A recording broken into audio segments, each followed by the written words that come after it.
Amigas y amigos de la conversación, estamos en contacto con Elsa Drukarov. Ella es escritora y nos reúne una charla para hablar sobre su libro de cuentos, La familia de las cosas, publicado por la editorial Interzona. ¿Cómo estás, Elsa? Bienvenida a Mendoza. Gracias, Matías. Bueno, a ver, eh, una serie de cuentos que tienen un objetivo, digamos, algo central, que son las cosas, pero las cosas desde otro lugar, no como cosas así por decir. Las cosas que suelen estar en cada historia como un desencadenante o como algo más que un objeto. ¿Por qué pensaste en escribir un montón de historias relacionadas a las cosas? No lo pensé, me fue pasando y en un momento del proceso creativo me di cuenta de que lo estaba haciendo. O sea, me surgieron algunos cuentos que tenían esa característica y hubo un momento donde me cayó la ficha y entendí que estaba escribiendo cuentos sobre cosas. Cuentos donde las cosas eran eso que vos decís. Tiene tres grandes momentos, o tres, no sé si decir capítulos, pero tiene como tres grandes momentos del libro donde se toca por una parte el deseo, las cosas del deseo, las cosas Las hacia cosas del adentro, desear. claro, después tiene en el medio tiene algo como más hacia adentro, una reflexión quizás, o un momento más de lo que pasamos con la pandemia, y hacia el cierre del libro ya viene este tercer momento que es las cosas en el tiempo. eh, Uh-huh.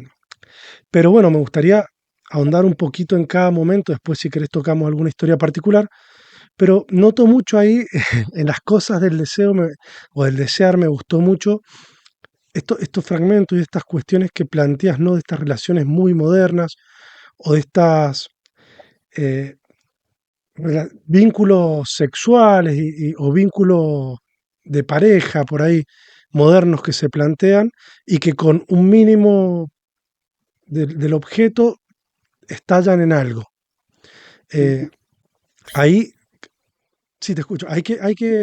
Quedé pensando en la palabra moderno. Yo no sé si son modernos, o sea, el desear es una cosa muy compleja, muy rica, muy enorme, muy variada, muy diversificada, muy difícil de encuadrar en un hombre desea una mujer desea un hombre, no solo porque el deseo puede circular entre gente de muchos géneros y de los mismos géneros, sino también porque el deseo es raro. Y lo fue raro siempre, no es moderno en ese sentido. Yo creo que la exploración por los vericuetos extraños del deseo se viene haciendo desde hace milenios. Tenés desde las mil y una noches hasta, no sé, Las relaciones peligrosas, que es una novela, creo que es del siglo XVIII. Hay que chequearlo, pero estoy casi segura de que es del siglo XVIII, o de finales del XVII. A lo que voy es a que no sé si son modernos, no sé si se trata, es cierto que en uno de los cuentos hay una pareja que te das cuenta después de que una pareja de muchos años, una pareja evidentemente a su modo consolidada, y en la mitad del cuento te das cuenta de que esa mujer tiene un marido que a su vez tiene otra pareja, o sea que ahí hay un contrato distinto, un contrato monogámico.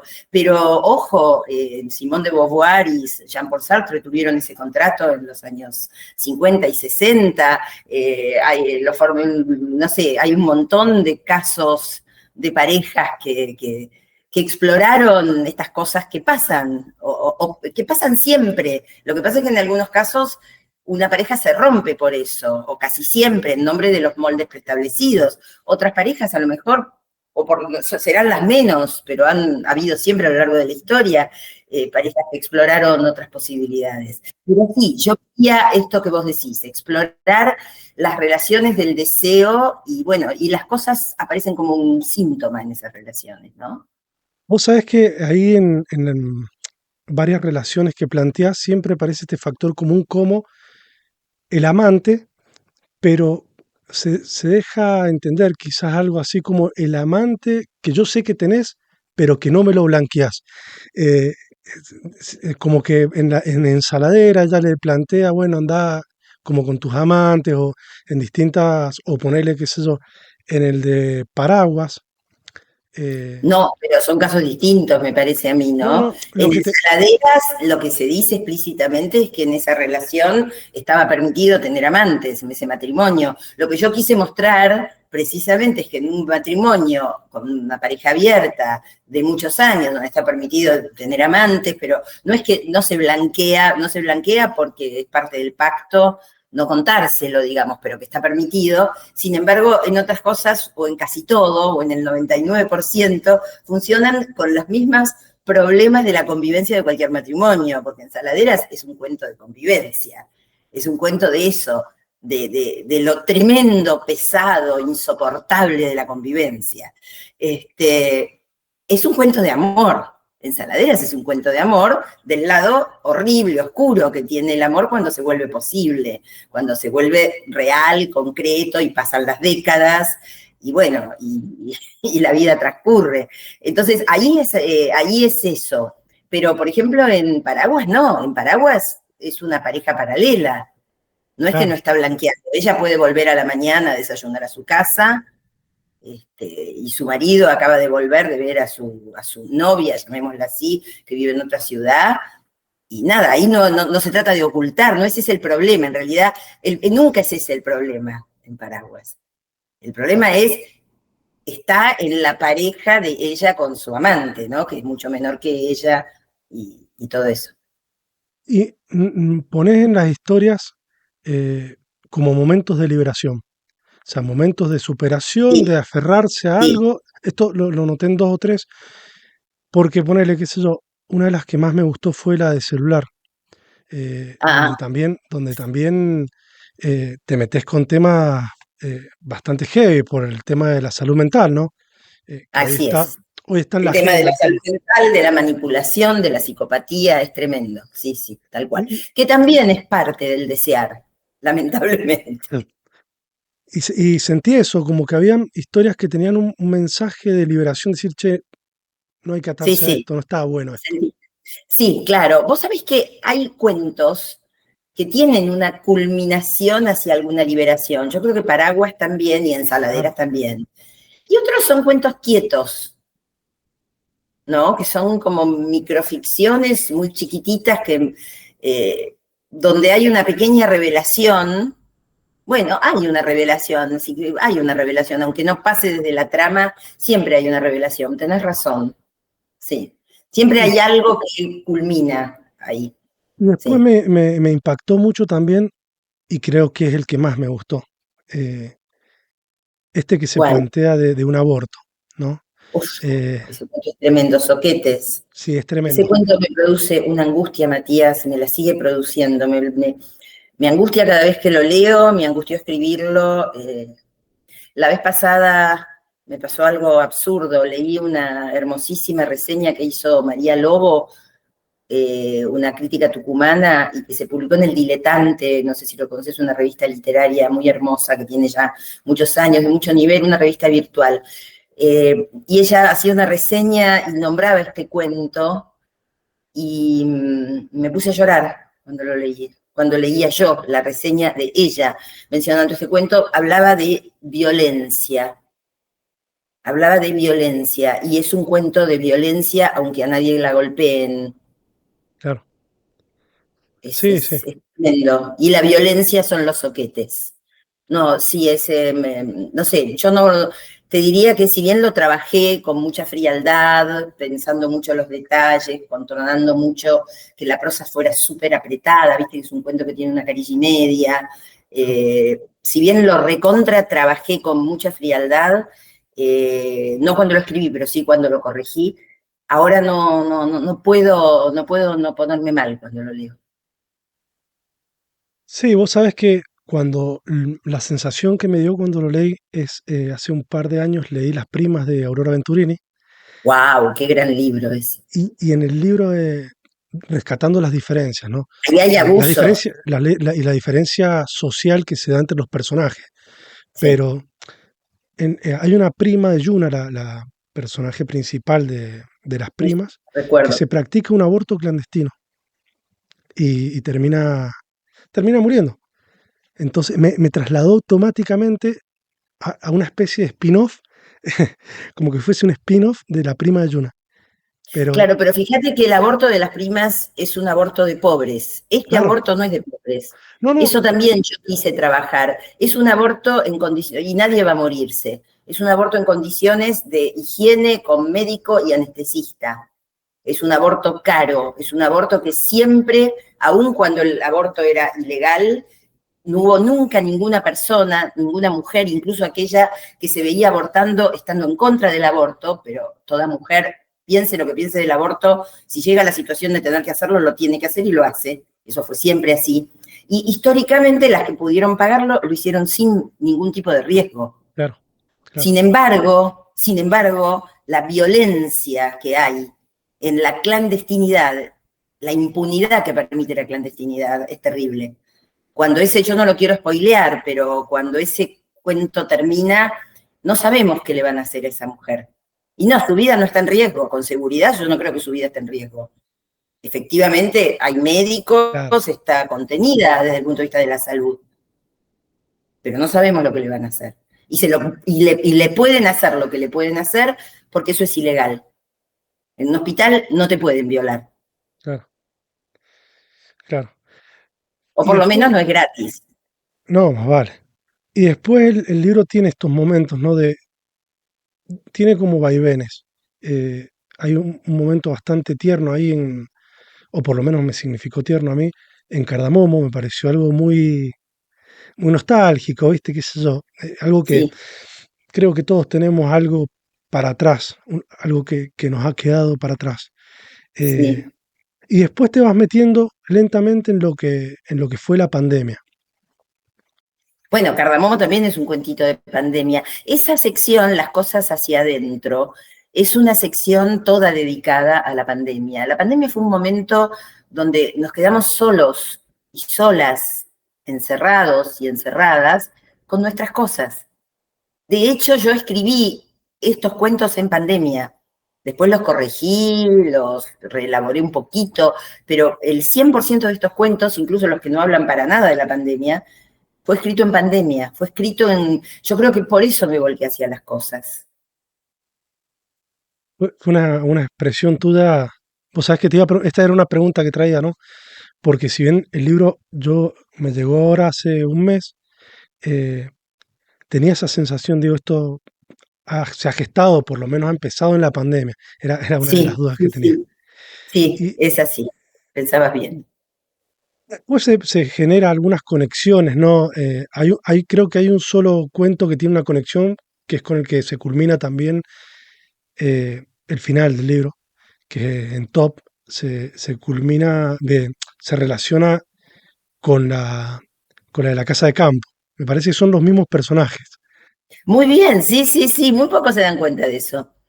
O Es que, sea, el personaje de Carola, de Top, que es claro, una de las amigas grandes que está comiendo su picada para menopáusica mientras toman vino, es una de esas chicas, la es madre de Lorena. la madre de Sí. Juancito del cuento reloj, sí. Claro, vos sabés que Esa- yo empiezo a leer ese me cuento, figuró eso, no sé por qué.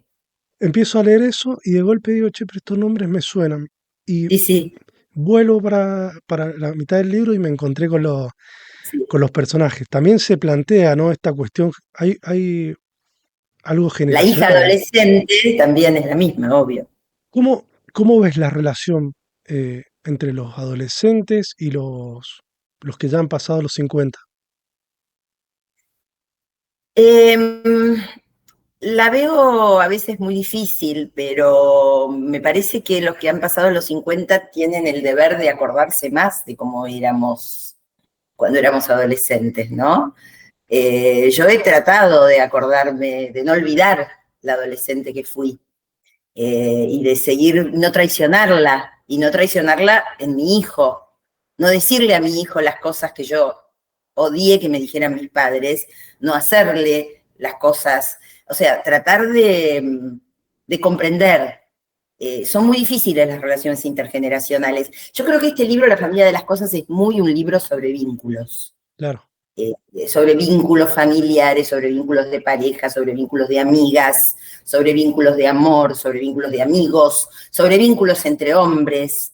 Eh, y el caso concreto intergeneracional, bueno, está sobre todo, eso está sobre todo en Top, ¿no? Y en Reloj, tal vez, el caso intergeneracional. Pero me parece que los padres de adolescentes y las madres de adolescentes no tienen que jugar a ser los amigos de sus hijos, no tienen que jugar a ser copados igual que ellos, nada que ver con eso. Tienen que ponerse en el lugar de quien pone límites, pero esos límites hay que ponerlos sin perder la memoria de quienes fuimos y tratar de ponerse sí ahí, en el lugar de qué precisábamos, dónde precisábamos la contención y dónde precisábamos el no, y dónde nos hacía bien poder transgredir sin que ellos vieran, y dónde precisábamos que no hicieran alarmas por cosas que no se alarmaban. O sea,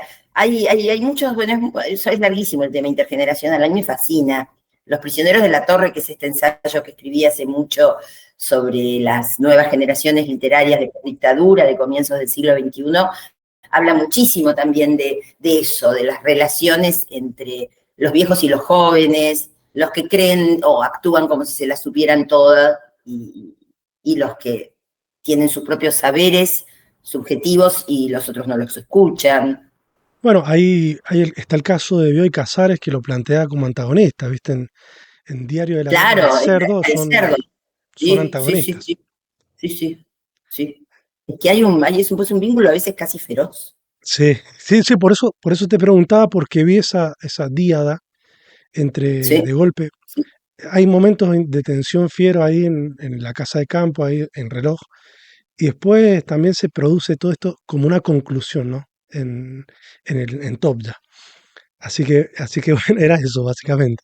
Sí, es verdad, tenés razón, no lo había visto. De alguna manera, en Top, el entripado de Carola con su hija, de alguna manera se salda o se pone sobre la mesa y algo elabora ahí ella, sí. Y ahí usaba un recurso que vos sabes que me llamó mucho la atención, creo que no lo había explorado nunca. En Top noté un recurso que se da esta charla de amigas y de golpe, cuando se va Lorena, corta la charla de amigas y arranca a narrar su historia, una de las amigas de cuando, digamos, hace una Sí, historia de cuando era joven. sí, que no la narra directamente ella, se narra desde Claro, la perspectiva de ella. Es claro. verdad, se narra desde la perspectiva de ella, pero está narrada en tercera persona. Eso es importante porque hay un efecto ahí en Top que no fue buscado, pero que me señalaron algunos y que a mí me alegra que haya quedado así. Porque en Top está la charla de las amigas, donde en la joda, de la diversión, el amor entre ellas, que se quieren mucho, que están chupando vino, que están todas felices, y esta dice, bueno, yo tuve una noche donde hubo un ovni, hubo sexo, hubo esto, hubo lo otro, ah, qué bien, qué bueno, qué bueno. Y después cuando ella está, contá, y hay un momento donde ella se tira un poco contra el sofá, tiene mucho vino encima, cierra los ojos, se corta el relato y empieza un relato en tercera persona de lo que Claro. fue esa noche, una noche de enero o febrero de 1976, muy poco antes del golpe de Estado, una noche de su adolescencia, y lo que fue esa noche es bastante tremendo y Sí. horroroso y violento, etcétera. Pero lo que yo creo que nunca queda claro, y yo misma como autora de la historia no tengo claro, es si esta muchacha, esta señora grande ya, les contó a las amigas la verdad, si se la acordaba, ¿entendés? Claro. Si la pensó y no se las contó porque o le daba vergüenza o prefería no arruinarles toda la expectativa de felicidad que tenían Claro, estas porque amigas. se va generando como, se plantea, por lo menos en la reunión de amigas, como algo súper, ¿viste? Así, ¡ah! Y Claro, termina y siendo algo que, esa alegría pícara de mujeres que yo amo, que con mis propias amigas la tengo un montón, ¿no? Este, ah, qué bueno, qué horror. Y claro, yo no sé, a lo mejor ella les contó la verdad. y ellas la escucharon. A lo mejor nunca la contó, no importa, no lo sé. Y me gusta que se genere ese efecto. Alguien incluso leyó que ella no se lo acordaba y que viene un narrador en tercera a reponerla, claro. cómo fue realmente esa historia. Bueno, Elsa, ha Bueno, sido, la verdad es que un gusto esta conversación no, te y agradezco muchísimo la lectura, Matías. Muchas bueno, gracias. Es una muy buena lectura. Gracias. gracias a vos. Y bueno, y les recomendamos a los amigos de la radio La familia de las cosas, esta serie de cuentos de Elsa Drukarov, publicado por la editorial Interzona. Muchas gracias y nos estamos reencontrando. Nos estamos reencontrando. Gracias.